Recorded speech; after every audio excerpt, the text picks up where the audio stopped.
هغه منیر بنیری څه وایي وایي قصه د نبوت ختمه ده چې قصه پر د نبوت ختمه ده په هغه چا د محبت ختمه ده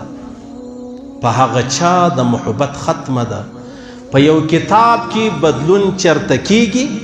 منیر بنیری وایي په یو کتاب کې بدلون چرته کیږي په یو کتاب د حقیقت ختمه ده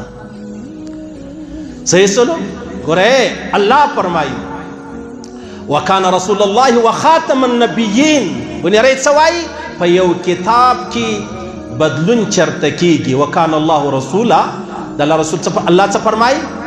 ما كان محمد ابا احد من رجالكم ولكن رسول الله وخاتم النبيين په یو کتاب کې بدلون چرته کیږي هغه دا ده ولكن رسول الله وخاتم النبيين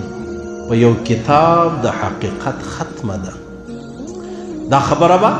بخزاده دانشته وکړو چې د پیغمبر علیه الصلاة والسلام پر ختم نبوت اشعار ووایه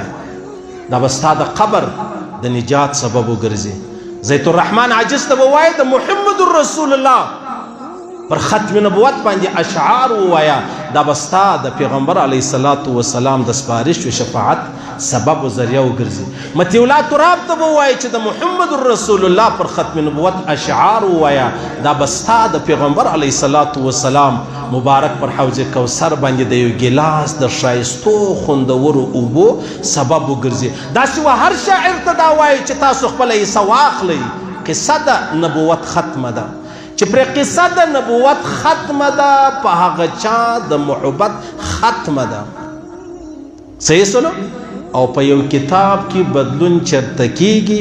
په یو کتاب د حقیقت ختمه ده بیا عبدالرحمن بابا وایي نبوت په محمد باندې تمام شو نبوت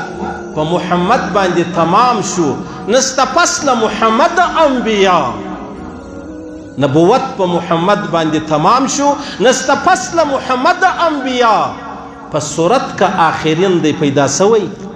په صورت کا آخرین دی پیدا سوی په معنا کې اولین دی تر هر چا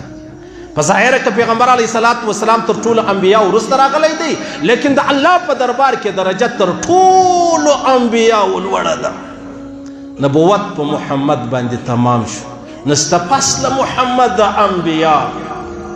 په صورت کا آخرین دی پیدا شوی په معنا کې اولین دی تر هر چا او دا زموږ چیش دی دا زموږ ایمان دی